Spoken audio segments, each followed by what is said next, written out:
Have you seen my mug? Do you know why it's got Big Bird on it? Yeah. Yeah. Should we tell everybody why it's got Big Bird on it? Have you not already?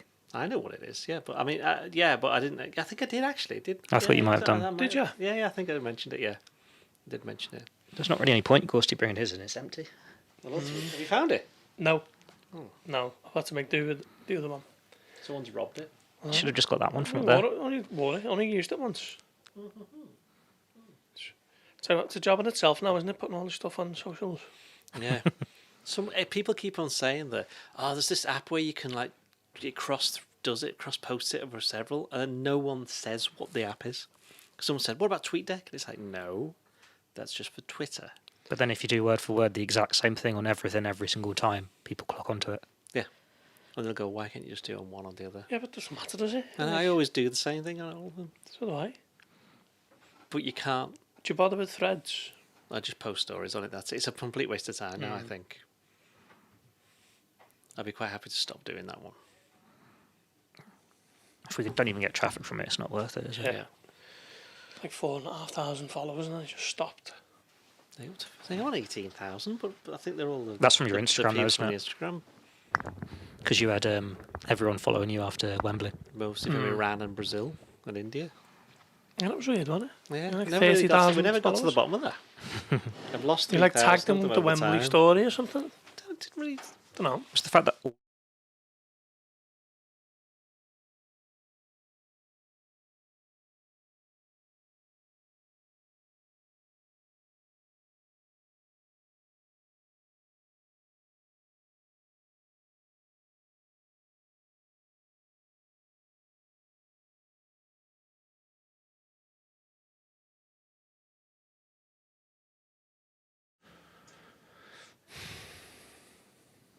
Hello, everybody, and welcome to your Friday edition of the Blood Red podcast, brought to you by the Liverpool Echo. I'm your host, Theo Squires. I'm very happy to say the November international break is over. We don't have to worry about all those distractions now until March.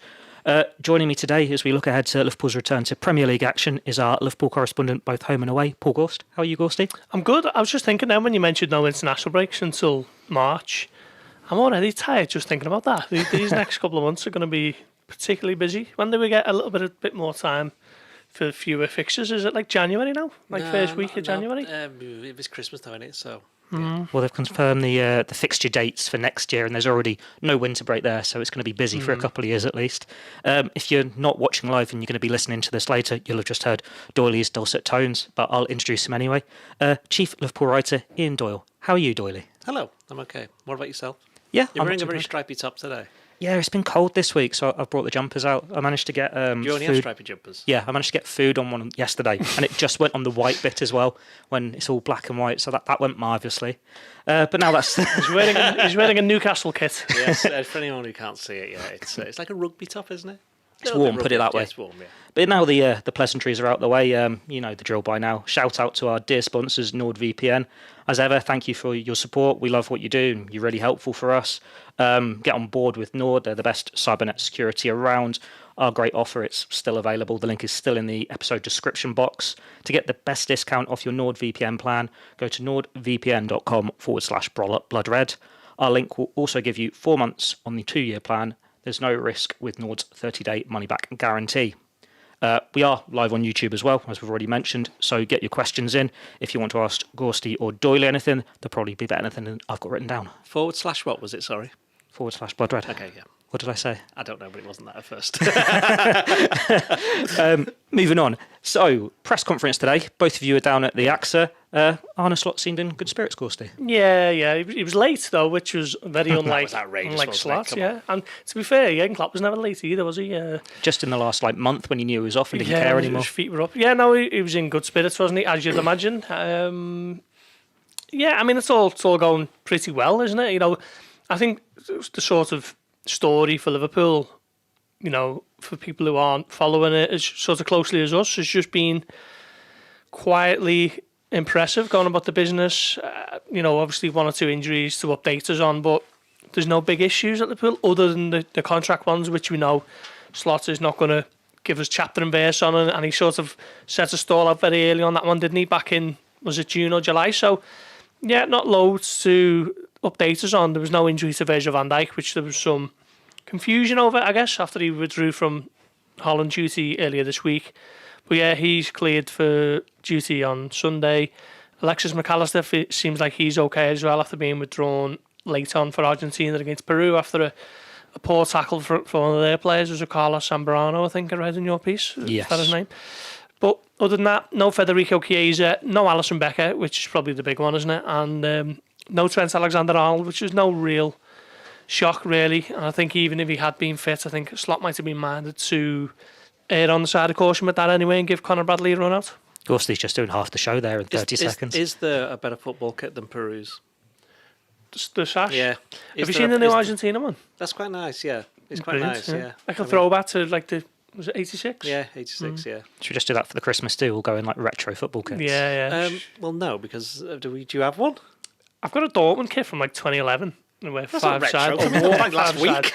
What do you count as retro? How far back do you go? Actually, I've got a Netherlands kit from 2008, back from when I used to play five-side. So that's old enough, isn't it? That's that considered retro now. I have to say, I do somewhere have an Italy kit from Euro 96. Love that That's one. retro. Home away. That's at home. I had the away one of that. Yeah. Were you there when Chiesa's dad scored? Who was it against? I don't know. Was It's just it Czech Anfield, wasn't Republic? In which case, yes, I was there for that one. That was an Anfield thing, yeah. Yeah, I was there for that one, yeah. But I was only 50. Only 50. As Gorsty's mentioned there is plenty of injury news. We'll start with the positive. Virgil van Dijk is fine. We probably all assumed he was going to be when it was only like minor sort of things.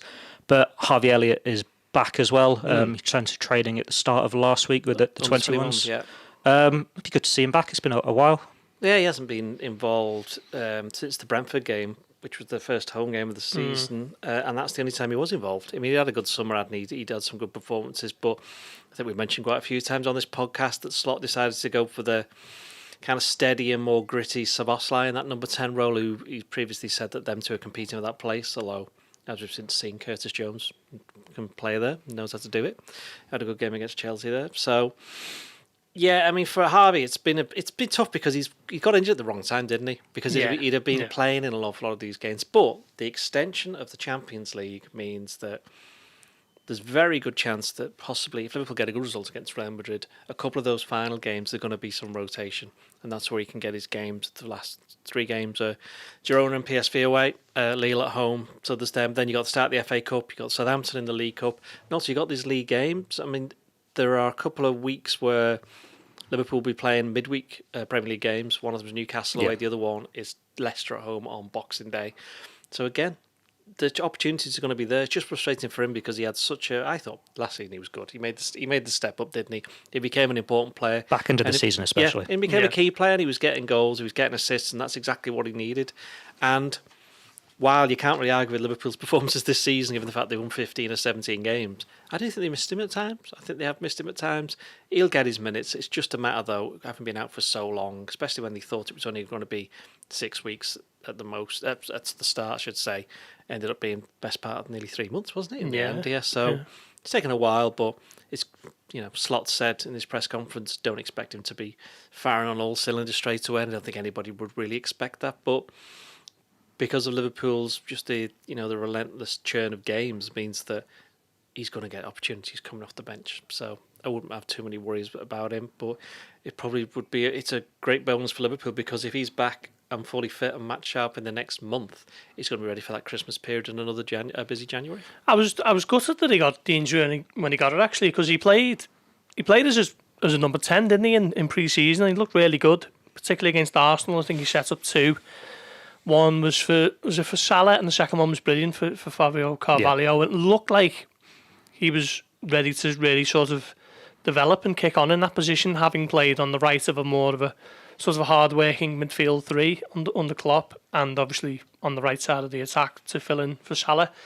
So it looked like this number 10 position was going to be almost tailor-made for him, and then he gets the injury, and then like Doyle says, we haven't seen him since, have we? So it's disappointing, really. So how long until you're expecting him to be back up to full speed and really ready to seriously threaten the first team positions? That's a bit of a difficult one, considering we've already played 17 games, and it's just coming a really poor time for him, really. But long term, he's still young and all that stuff. But just a disappointing one. come at the wrong time. Also frustrating for him is that a new manager's come in, and he obviously, I know he impressed him during the summer, but it's one thing to do it in friendlies, it's another thing to do it in competitive games, and while we know that he can definitely do that, he hasn't been able to do that under this manager. It depends entirely exactly what Slot wants, so he will offer something completely different to Szoboszlai and something different again to Curtis Jones in that number 10 role, and something different to, say, Alexis McAllister, who may end up being pushed up there for some games. So he's given Liverpool an option, and of course he can play on the right if they absolutely really want him to, and could give Salah a rest if they also want to give Diaz or Gakpo one as well. It was almost a surprise when he didn't start on that opening day against Ipswich. But when you look at the midfield options, it's probably fair to say McAllister's not had his best couple of months. Szoboszlai hasn't either. It'll be good at least to have that body in there so you can rotate them more. Because we've seen Curtis Jones come and thrive by that rotation this I wrote something this week about McAllister saying that apart from Gakpo, I think he's missed the fewest amount of games this calendar year because he came back from injury when I think he came on against Newcastle, didn't he, in the 4-2? Yeah. He'd come back from his injury. And since then, I think he's only set out either 2 or 3 games, and that's it. It's Chelsea, that's not he was counting. on the bench, wasn't he? Yeah, Norwich, I think, in the FA Cup was one. So that's not counting all his games for Argentina, which obviously they play World Cup qualifiers, a couple of friendlies, and he won the Copa America. And of course, all of those games were either in South America or in the United States. And that's an awful lot of flying around, and he made a bit of a joke of it, didn't he, with Ryan Gravenberch? Not Ryan Gravenberch, it was Ibrahim Kanate, wasn't it, at the end of the last game, where he was caught on just slightly off camera, just talking about it, saying like, hey, Kanate was complaining about having to travel. And he says, well, you don't have to go all the way the other side, all the way to South America for these games. So I think it has caught up with him a little bit. He obviously got the knock against Crystal Palace before the previous international break, which kind of annoyed him a little bit.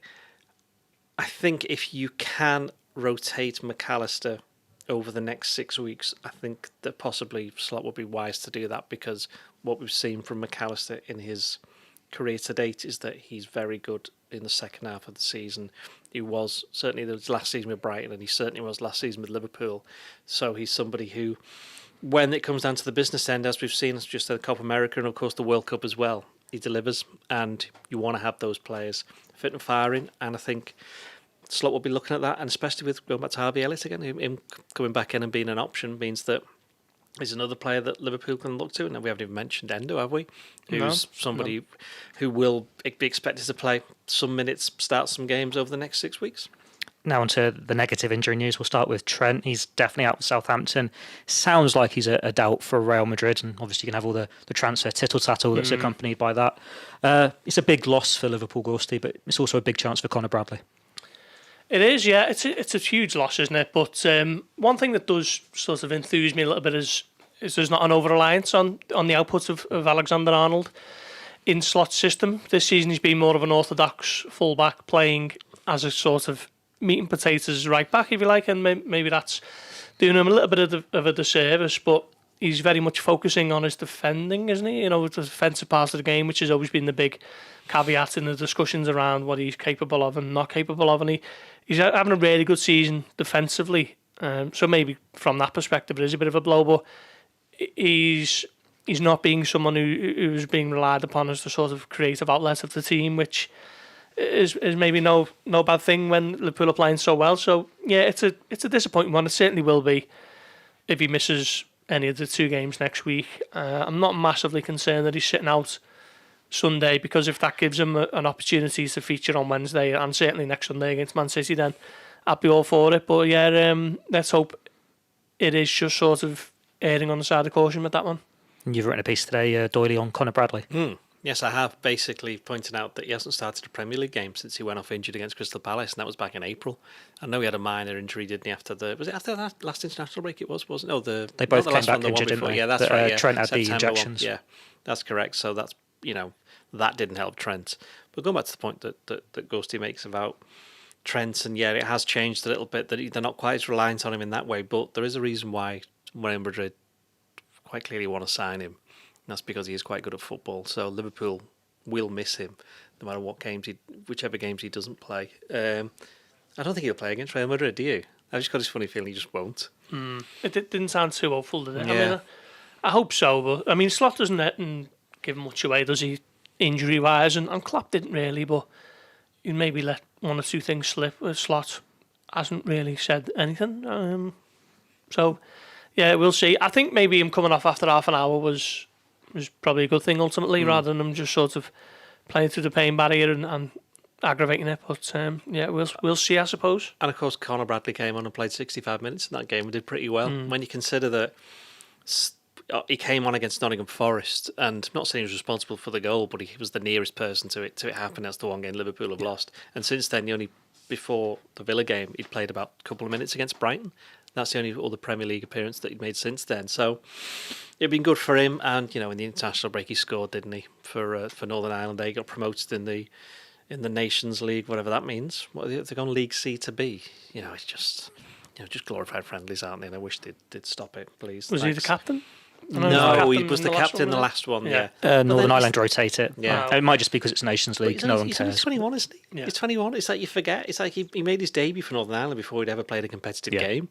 And he only made his Premier League debut at the start of this year at Bournemouth. He hadn't played before then in the Premier League anyway. So, it's been a long wait for somebody who's still quite young. But I do think that it's interesting that Slot, speaking last month, I mentioned this in the piece, he's basically saying, look, good players always find a way into the team no matter what. And he reckons that Conor Bradley is a player who'll end up being in the Liverpool team. Now, that obviously leads to the question of when. Will it be next season? We don't know. Alisson Becker, he's also not going to be ready for Southampton, probably not going to be ready for Real Madrid. He is back in training, but not team training. So at least Kelleher keeps his place. He's had a reasonable international break, a really good stint in the Liverpool team. It's just that question again of who keeps the place when they're both fit. Yeah, I mean, Slot said, didn't he, after the Aston Villa game that it'll be Alisson. He didn't really make any bones about that, which was, oddly refreshing and quite brutal, really, given that Kelleher's been brilliant. But yeah, Alisson is the number one, and he will be number one when he returns. So it's just a question of when that's going to be. It made me laugh when he was talking about, Alisson's back in training, but he needs to be match fit. Like, I don't really know how match fit keepers have to be. They just sort of... No, don't live. Stop living in the past. They've got to run around and kick the ball and stuff now, yeah? I suppose, but not like you're travelling 10k a game, is it? But there's no real rush to get Alisson back, at the risk of twanging again, because Kelleher has been brilliant, really. So, no major concerns on that one. Well, I was surprised when they brought him back last time, because was it Brentford or Bournemouth? He sat that one out, didn't he? Yeah. With the hamstring, and then he's straight back in and seemed quite premature, and then only goes a few weeks later. Yeah, well, I think that's where I think it's the same injury, isn't it? I mean, might be wrong in this, but I remember Slot saying something about Alisson playing through the pain barrier at Milan, because I think he just wanted to play in a game wanted to play in the San Siro, Champions League, sort of nominated himself for media duties in the San Siro for that one. So I think he was really keen to be involved, and then he obviously gets himself injured, comes back, pulls up again. So just be nice to get him back, get him 100%, and just have a real stint injury free now, I guess, for Alisson, because it's been a poor year on that front. It was funny that was the press conference where he said, "Yeah, we're playing too many games," Yeah. and then now it turns out that he'd actually requested to play in that game. Yeah. I remember him. I was there in the San Siro, and I remember him saying about he sort of, it was like sarcastic, wasn't it? But because he's obviously speaking in a second language, no one really realised he was being sarcastic. So when he said, "Oh, all of us players welcome all the games," a few people. I'm surprised at that, and then he had to say, "Yeah, I'm joking there, by the way, because we don't." So I was, that was quite interesting. But yeah, he was very much leading the charge, wasn't he, for player welfare at the time? There can't be many jobs where you'd be happy to do more of it. True. Thinking about it, yeah. Except this one. Yes, we need more podcasts. Come on, Ian, sort it. I don't know. You've said on this podcast before, Doyle, that you think Kelleher probably have. Let's be should honest. should keep his place when Alisson's back. Yes, I did, and also I said it on LFC TV last week, and then I got reminded of the comment that Arne Slot had made. I was like, "Oh, well, that's me. Put me in place then." Yeah, but it's what you think, isn't it? Rather than yeah. I mean, it's an interesting one. We've said so many times before they're going to have 4 international goalkeepers in the summer, except they're not really, are they? At least one of them's going to go, if not 2 of them. I think with Kelleher posed a question on a social media platform that wasn't Twitter or X or whatever you want to call it. No one calls it X. This week about Kelleher. You bear in mind it was 7 million that Nottingham Forest bid for him in the summer, wasn't it? With Matt plus Turner. Matt Turner, additional slap in the face. How much would he be worth now? And I think the consensus was you're obviously not going to sell him until the summer, around about 30 million, because he's in the last year of his deal, or he will be. So I think 25 to 30 million pounds. And Do you reckon they can get that in his last year? well, he's good enough. Yeah, but he didn't get that this summer where he had 2 years. Well, don't forget that the goalkeeping.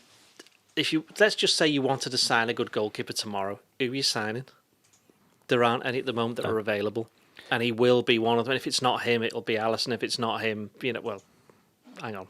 Someone's just going to clip that now. I've said it now anyway. But you know what I mean? It's like one of them's. They're not both going to be there next summer, I don't think, especially with Mamardashvili coming in. So someone is going to pick up a really good goalkeeper, and Liverpool should be able to, ask for not a premium, but the going rate regardless of the fact that he's entering the last 12 months of his contract or not. I think clubs have tried to take the Michael Avenue with the fact that they know he's not first choice, so they know that Liverpool might accept an offer that's below what his real valuation is, and Forest had a bid rejected in January, and then an even more derisory offer, shall we say, in August, and maybe they'll try again and they'll finally get a bit more serious about it, but we'll see. The question mark over Kellett was always regular football. Now he's a regular for his country.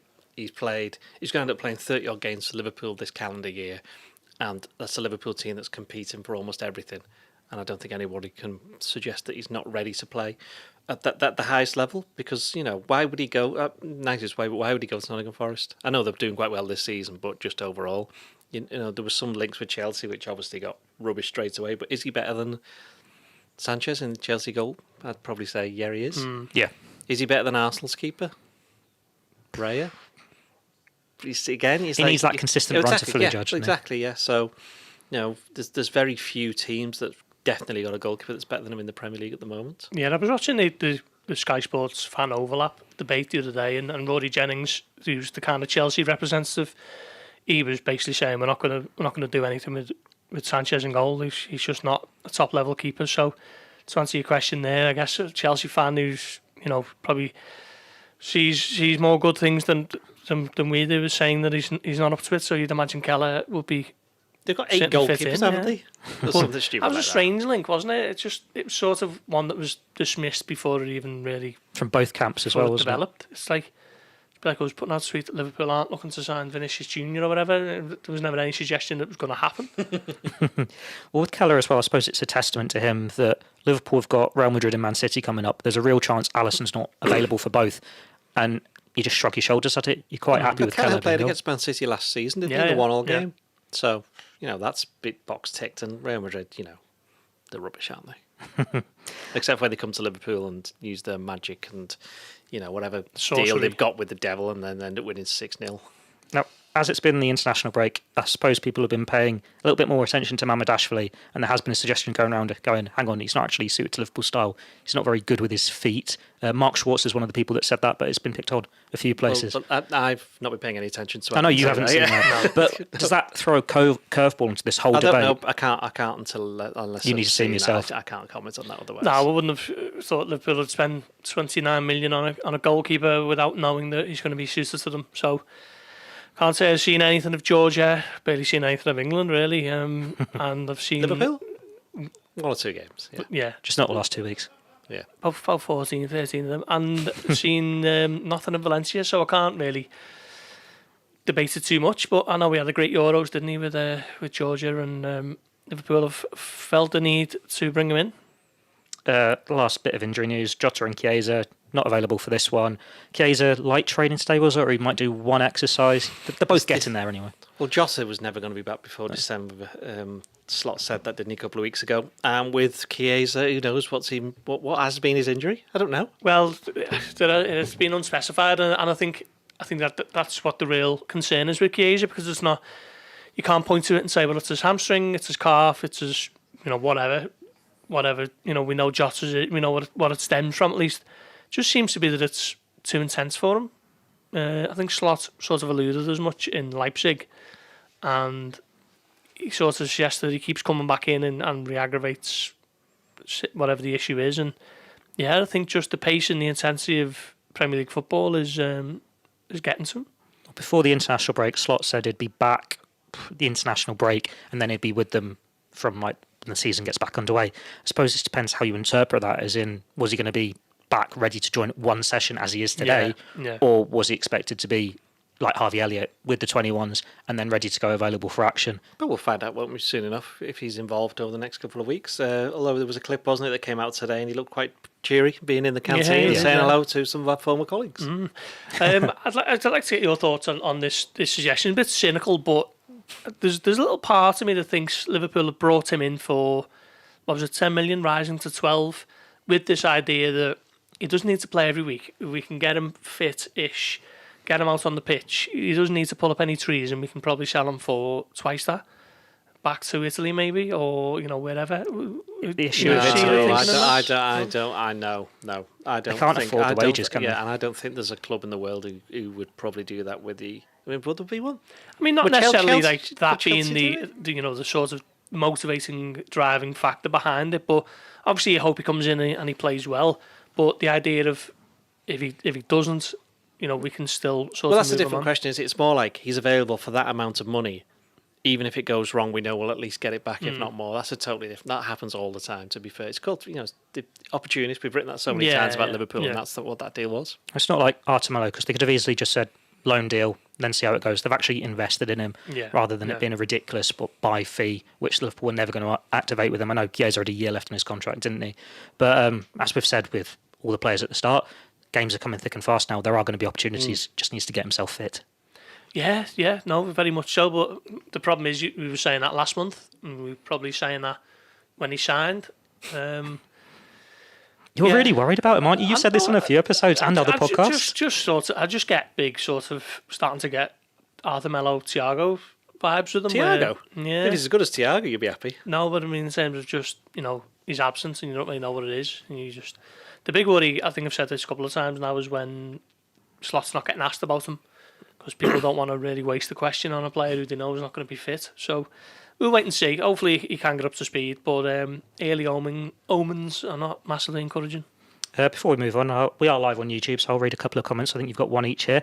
From Sanjay Mystery. Sanjay Mystery, Yeah, I was hoping you'd be favourite. in touch. Yeah. Loving the preamble, so just a reminder there before we were started, they could hear us. Good. I've stopped I mean, following that's you. what I was saying there. Yeah, Really, what were we talking about? We were good today. We're talking about threads. And Sanjay's gone, I've stopped following you on threads, Ian. Oh, well, that's not very nice, is it? Come on, Sanjay. Yeah, come on. Hopefully he's followed you on Blue Sky. Yeah, I was gonna we say, are yeah. all on Blue Sky, so same names, isn't it, for all three of us? Yeah. I can't remember. You can follow us on Blue Sky if you don't It's still already. called Ian Doyle. It's still called Ian Doyle. Yeah, I haven't changed my name on it, no. Blue Sky's nice. I'm enjoying it so far. It's been 10 days or so, and it seems to be nice discourse. No one fuming at me for whatever reason. I'm enjoying Well, it. Give it apart from time. January's coming. Yeah, exactly. Apart from ignoring me when I said hi, honestly. I see you more than me misses. Sometimes it's like a break from me and Doyle stuff. And then a comment for you, Gorsty, from Steve OT. Newcastle stripes are vertical, not horizontal. Oh, that is. I do apologise. Well, we didn't say they were horizontal, did we? When we were talking about We your. just said Just, black just and white, looking black and really white, closely at isn't my it? jumper, isn't Yeah. it? But and then we've got a few hellos from Amadeus and Amadeus, who's back Yeah. from the dead. Yeah. Harbans Dale says, "Come on, you Reds." Yeah, get your comments in. I will read them. Yeah, I think what we've learned there is Theo can read. I Yes. think it's that the Theo can read section, a new regular part of this podcast. I enjoyed that. Yeah. Next, I've got written down South Americans. Now, when we've done this show during the international break, we've been focusing on Curtis Jones, Keller, and they've all been doing really well. But it seems to be a different story for the South Americans. They haven't had the best of time. We've already mentioned the travelling, the jet lag. Nunez. I tell you, you've written a few international updates on this one. You Yeah. know they've all Exactly. got Yeah. on. Yeah. Well, I know me and you what's were off, happened. weren't we? Yeah, that's why. Yeah. Well, I can tell you in the last one, Nunez got hooked at half time. You know, McAllister got booted in his ankle. Yeah. Cheap violence. Cheap violence. Cheap violence. Diaz, they weren't very pleased with him either. He was up front though, so that was a follow-on from his Liverpool form. But when you see it every international break, the South Americans come back, and it's a little bit difficult for him to get up to speed. Yeah. So thank God this game's on Sunday. Yeah, no, it's a big help, isn't it, having it on Sunday afternoon rather than Saturday lunchtime, which was the infamous appearance of Alexis McAllister when he looked like he was running up the hill for 45 minutes at Molyneux, and then he gets hooked and Liverpool eventually win the game.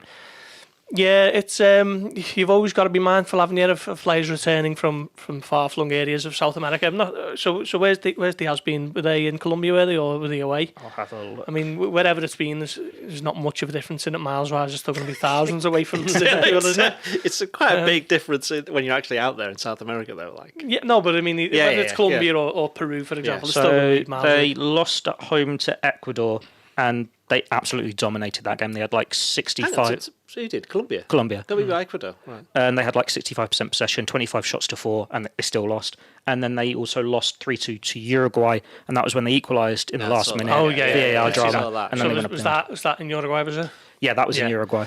I mean, I'm not too up on my South American geography, so I don't know the difference in miles. But either way, it's We not. need Ian Kroll to put a map of South America on the screen behind us. I mean, I think you're probably looking at maybe Cody Gakpo starting this one, aren't you, in place of Luis Diaz. McAllister, like Doyle just mentioned, he's had a lot of football in those legs, but not really too many opportunities to rest him. And, who's there now? Harvey Elliott, no. Is Endo going to come in for McAllister for this one? You could move Szoboszlai Curtis there, couldn't you? Yeah, possibly. But, I suppose this is the upshot of bringing in a lot of South American players. There are loads of talented players on that continent, but when they go to international fixtures and all that, it's a long old way to go. And the title race, obviously, we've said Liverpool playing Sunday. They're playing last out of the front runners. You've got Leicester, Chelsea at 12:30, Arsenal, Forest at 3, and City, Spurs at 5:30. It's going to be another opportunity for Liverpool to know exactly what they need to do, what the gap's going to be. It's too early for any of that nonsense. Still, if they build I a didn't big mean gap nonsense here, as in you were saying it was nonsense, but I just think it's far too 11 games. It's like, oh, we've gone first. It's like, come on. Just win your games. That's Yeah, what I you've don't- got an I don't 8-point know. gap over City Yeah, after but this it doesn't matter. weekend. 8-point cap could literally be a 1-point deficit 3 games later. Maths, especially when one of them's you look against at last City. week, though, or last week, the week before, when City lost to Brighton, the amount of impetus that give the fans for that game against Villa to sort of help them over the line could be huge. Tottenham, historically have given City a few problems over the years, haven't they? And City sort of buoyed by the Pep contract, which we're going to come on to. But that's not an easy one for City. And if they slip up there again, it's a massive chance for Liverpool to put the foot down a little bit more ahead of Sunday's game, which is just going to be huge, isn't it? There's sort of already, I don't know, you might disagree, Doyle, but I've already got sort of November 2019 vibes about that next week, when Liverpool welcomed City and won, and it was just a huge I thought this a few weeks ago. step. Do you agree with that, towards the Doyle? title. Well, I wrote something because you know what I'm like. I had November 2016 vibes, which is when Liverpool were top going into the international break in November, came out of it, went to Southampton, next game, 0-0. drew, and then they were never top again. Was that Well, the see, year yeah, He had a good where centre-back playing Although, that day, well, didn't he? well, this is the thing. It is completely different because obviously that was a Liverpool team that was still very much being built by Jurgen Klopp. But it just shows you how quickly things can change. And Southampton were obviously a lot better than they are now. But I know what you're talking about. November 2019 because the Villa game and Man City coming up next. I think I wrote about it after the Villa game actually. Yeah, but no, it's too early. It's too early. I mean, what I would say is Liverpool probably need to win at Southampton because of the games that they've got coming up. City home, Newcastle away, Everton away. Yeah. If you're getting 9 points from them games, you probably have won the league there and then. I don't think Liverpool are getting 9 points from those 3, so they need to get as many as they can. So if they come out of those games with still a reasonably healthy lead, because if you beat City, that's 6 points, isn't it? Huge, yeah. But But if we're you lose saying to them, this- suddenly it's like, oh, the last international break, weren't we? It's a really tough run coming up. You're not going to win every game, and then you drop points in one. no. But I mean, these are really tough. Sunday huge though, just to keep that 5-point Yeah. buffer. You're going to assume that City are going to finally rid themselves of this terrible run they're in and win. So Liverpool have got to, I mean, it sounds cliche, and it's the sort of stuff a manager would say rather than people on a podcast discussing it. But they can't look too far ahead past Sunday, can they? It's like you throwing your hat in the ring for the next job that comes up. Yeah. Take it one game at a time. With City, we'll stay with them. Go Pep Guardiola. New 2-year deal, is it? People thought he might go, but with the charges hanging over their heads, but I suppose it's a shot in the arm for City. They've lost the last 4. They're coming back from the international break with a few players back from injury. You're not going to see them keep losing. They are going to come strong in this title race. Kovacic at is some point. injured though. Is he starting for them anyway? Well, he was. No, but Rodri's, he always plays well against Liverpool. Rodri's out there, isn't he? So he sort of always is. plays well. But yeah. I mean, the rest of the centre backs meant to be back, aren't they? Who are they? Ruben Diaz is And back. Diaz isn't back. Diaz isn't bad. The rest of them are. John Stone's, sorry, yeah, and Yeah. Nathan Ake and Kanji, I think you Akanji, said, yeah. all trained. Yeah. So Cavardio's they're not already far all right, off. wasn't he? So yeah. But I think with City, what does that tell us about? Well, what does it tell us about they've clearly told Pep, yeah, no problem, we'll be okay with this. So didn't they technically lose one today? That was a different Associated party thing, yeah. transactions, which was sold as a victory to them initially, wasn't it? And it turns out that actually it may not be the win that Manchester City were claiming. Which 16-4 in that vote, I think. Who knows whether that's going to get replicated with these 115 other things that people are talking about. But we'll only find that out soon enough. But for them, yeah, it's a big deal for them because it's going to be a tough job to follow. I know Arne Slot's done a really good job following from Jurgen Klopp, but it's going to be even tougher for whoever follows. Pep at Man City, even though they'll obviously, if things go the way City want, they'll still have a load of money and a load of good players and probably a few more trophies. You say that, you look at that City squad, it's an ageing squad with a lot of players coming towards the end of their contracts.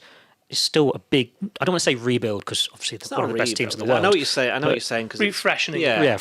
And it's going to be Pep in charge of that now. Well, the thing is, it all comes down to these charges and see what happens, because if they end up being hit and then they get punished accordingly, a lot of the leading players will not want to go there for the time being. Yeah. I mean, that is an issue that surely hangs over City when it comes to their recruitment. Players saying, well, I'm not really sure what's coming down the line here. Guardiola said today, didn't he, that if we get relegated to, he called it the conference, which it hasn't been for a while. So if they get relegated to the National League, he will stay with them and get them back to the Premier League. And a bit of a defiant response from Guardiola on top of the, defiant words on top of the defiant act, I guess, is to sign a new deal and stick through it. He's technically on the worst run of his career, isn't he? 4 successive losses, but wonder whether it was an overcorrection of that. Maybe not, or has he decided that I need to put this right? I can't leave the end of the season in this not necessarily state, but but the squad is not as strong as it has been in recent years. You look at Savinho is not quite Mahrez. Gundogan is not what he was before he left. Gundogan is not Gundogan. Yeah, the Kyle Walker is having a terrible season, really, isn't he? Yeah. And has he gone over the other side? Is he over the cliff now? There are questions there, and maybe Guardiola feels like it's time to double down and sort of steel himself to go again. And it's probably not good news for Liverpool, but Slot tried to put his best face on it, didn't he, when he got asked today, and said it's good news for managers to sort of pit the wits against these managerial greats. What I would say about Guardiola, do we know of any leading managers who recently signed a 2-year deal and got a bit into it and went, you know what, I actually don't want to do that anymore. So he's a bit more of no an guarantee he's gonna obsessive stay. though, isn't he? And Well, we were mentioning about the pictures. He looks slightly manic on the pictures. I don't know what's. He needs some kip, I think. I mean, they've lost, they're losing Chiqui Bajir staying, aren't they? And Hugo Vallano's coming in. That is a big link there between Guardiola and Bajir staying, because I think they've been together for years, haven't they, with Barcelona and now City.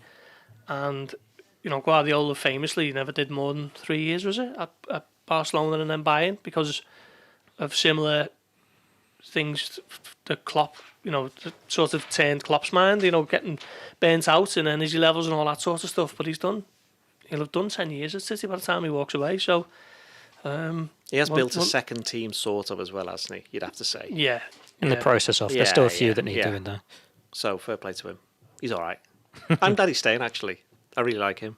He's a little bit different, odd, in other words, but he's still box office, isn't he? Yeah. And the Premier League, I think Slot said that, didn't he? He said he's just as well we're keeping the best managers and the best players in this league. So good. It means we get to see more Slot. Well, we haven't seen it yet, but Slot versus Guardiola that could maybe shape up with the drama as Klopp did. Yeah, I do wonder as well. Maybe it's just entirely coincidental, but with United getting Ruben Amorim, Hugo Vallano coming into City, there was talk of Amorim succeeding Guardiola, and now that's obviously not going to happen. So maybe that's why he went to United, because City were like, actually, we know he's going to sign a new deal. Yeah. Well, now he's ruled himself, because there's no way he can ever manage City now, is there? No. Really. We've got another question. This one's from Majok. As a die-hard Liverpool fan, if Nunez doesn't score enough goals this season, he'd sell him next summer. What would you two do? I feel like we always talk about Nunez. Can we not answer that question? I've seen a thing recently where it was sort of a look at his his data and his statistics of this season, and he's a totally different player to the one who was playing last season. And you can tell that's just from watching him. He's not the sort of chance magnet to shoot on sight, striker, bull in a china shop that he was last season. He's a bit more considered. He's still got the pace and the loose touches, the good and the bad. But I think he's having a good season, really. He's not. What has he scored? Is it 2 or 3? 3. 3. It's not a prolific return at this stage when you consider that Diaz is on 9, is he? And Salah's got 10. But he's not at the starts of the others, though, is he? But he's having a good season. He's contributing to big wins. And they've won 15 of 17. Yeah. And he's played in quite a lot of them. What I would say is, if Gakpo doesn't score the goals, should they consider selling him? If Diaz doesn't score the goal, should they consider selling him? If Salah doesn't score the goal, should they consider giving him a new contract? And so on. You could say that for all the forwards. Fair enough. From what we want to now, Southampton now. I suppose we should talk about them a little bit as it's the game. Bottom of the table, they've only won once, and that was against Everton. Yeah. A little nod there for Ian Kroll. Yeah. 1-0. 1-0. Yeah. VAR drama in that one as well, wasn't there? Late goal. It was offside, though, wasn't it? But They were a bit unlucky, Everton, to be fair, from what I saw, but they were also terrible. So Arne Slot's taken nothing for granted, as he was quite Well, nice about I them. remember Southampton came, didn't he, last season, the FA Cup, and I actually thought they were quite good for half an hour, and I was thinking, these are fairly But they were decent. playing against the under-12s, weren't they? Okay, I know, and Joe Gomez was playing defensive midfield, but they still have to be able to pass it, they still have to be able to make the runs, they still have to be able to create the chances. And if you actually look at their record this season, they got beat not by many against Arsenal. I think they were ahead, weren't they, in that game? Well, certainly level. I think they may have been ahead, actually. I don't remember that game at all. They only lost 1-0 at City. Yeah. They got beat very low amount against Newcastle. Low amounts, brilliant English this, isn't it? Narrow defeat. Narrow defeat. I'm sure narrow defeat to Newcastle. I know they got beat 3-0 at home by United, but They led missed for 3 minutes against Arsenal. they were 0-0 and missed a penalty at 0-0. Yeah. Like, obviously they were at 0-0. That's how the game starts. But they missed a penalty at 0-0 against United. So they have kind of been nearly there, and they were on the end of some ridiculous decisions against Wolves when they got beat last time out. Yeah. And I know, Wolves were probably saying, well, hang on, that's been us for about 2 years now. So, I didn't begrudge Wolves that, but it was still bad for Southampton. The interesting thing for me, I know some Southampton fans, and they're not surprised that they've struggled under Russell Martin, who doesn't seem to be willing to change. We've been here before with Victor Company all over. Victor Company? Vincent Company. Vincent, his mate, Vincent Company, who of course was rewarded for relegation with Burnley by getting the Bayern Munich job. So maybe Russell Martin fancies himself at Barcelona next season. I don't know. There's always a manager who comes up and is steadfast in his refusal to change and all that sort of stuff, and it's always admirable, and they always end up getting sent straight back down, don't they? And Southampton appear to be that team this season. I mean, the first game back from an international break is always a little bit of a difficult one to predict what is going to happen, but Liverpool have to get 3 points in this one, don't they? Just start this run on a good footing, going into a bit of a blockbuster week. Yeah, the last time it's Southampton 4-4. Yeah, last day of the season, wasn't it? Yeah, that was a bit of a zany one. Yeah. Have you clocked that your favourite player's out injured for Southampton? Aaron Ramsdale. Is he? Yeah. Oh, I did not. That's Hence why he withdrew my from, reaction. He withdrew from the England squad, and he's fractured his wrist or Who's something. the reserve keeper? Is it Alex? No, his knee's McCarthy, isn't it? Is it Still still in him? Yeah. Because the ex-City Irish lad, he's injured as well, isn't he? Bazunu. He did his Achilles last year, so he's still out. So I'm guessing they're on to third choice. He's had a few good games. He had a good game for Reading, was it? Against Liverpool. McCarthy. You're going back like 10 years now here, I know, but Brendan Rodgers in to me charge. that was last week. You know what I mean? So, there is that. I mean, it's not going to be easy for Liverpool.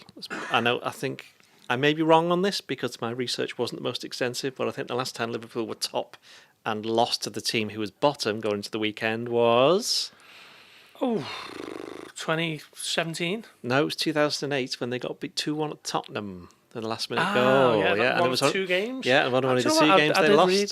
Tottenham were bottom. Tottenham were bottom. Harry Redknapp came in for. Was it his first game or his second game? It was one of his first early games. To just run about. That's not the Gareth Bale own goal one, is it? That Carragher on goal, was it? It might be. Yeah, Bale own goal's the year after. I'm getting them years. Dirk Kuyt scored for Liverpool. Yeah. So they lost that in October. They lost against Middlesbrough. And Matt Skill playing as well. Matt Skill played right back. Oh, the glory days then, weren't they? Teams in predictions now. Obviously, Keller's in goal for both of you, I'd imagine. And the defence probably picks itself in 3 of the 4 positions. Just left back, isn't it? Which seems to be the weekly debate. I I'll play Tsimikas, save Robertson for Wednesday, and yeah, Van Dijk is fine. Canate starts, and Conor Bradley. I play Robertson because this is a bigger game than Real Madrid for me, and also I think he's on very much a high after the international break, and Tsimikas is on a bit of a low, should we say? Yeah.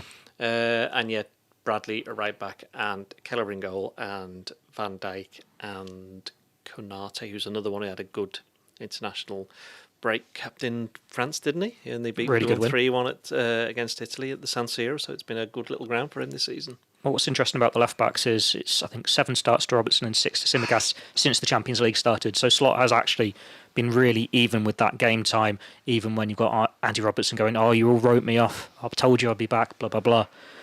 So Written you off. Written you off. Yes. Onto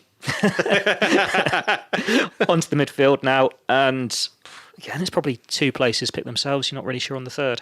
I'm going to play. Sorry, I'm just jumping in here. I will play Gravenberg. I'll play. You know what? I'm going to play Szoboszlai in the defensive role, and I'm going to put Curtis in the number 10. I'll go, just to play devil's advocate, I'll give a little start to Wataru Endo. I put him in there with Gravenberg and Curtis. I think I'd do Curtis in the deeper role. Szoboszlai is the number 10. McAllister's South American. He can rest up for Real Madrid and Man City. Front 3, Salah and 2 others. Who are your 2 others? Yeah, I'll play Salah. I'll play Nunez, and I'll play Gakpo. Yeah, I'll go with that actually. Tempting to give Diaz a little run down the middle, isn't it, with the number 9? But yeah, I'll go with what Doyle said. It'd be interesting what he does choose, because Southampton played the back 5, and obviously Diaz was so good as the centre forward against normally a back 5 against Leverkusen. Like we know, Slot looks at the opposition and chooses their strengths and weaknesses to see who does go down that middle. But yeah, Southampton's at least one of the centre backs had a good international break in his first England goal.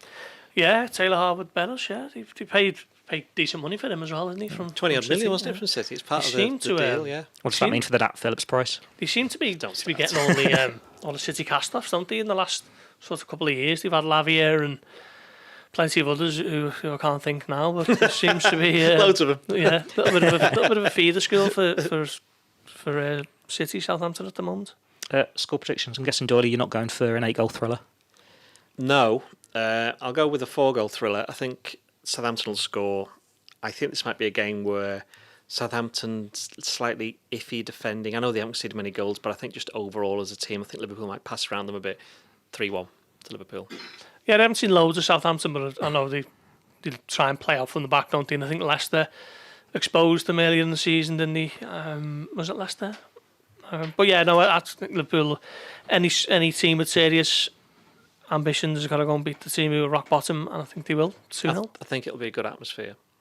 Liverpool tend to do well against those teams that try to play it out and can't quite do it as well. I'll go 2-0 as well. That's all we've got time for today. Thanks as ever for tuning in. We'll be back on Monday to run the all over Southampton and then look ahead to the small matter of Real Madrid, the worst team in the land. Goodbye.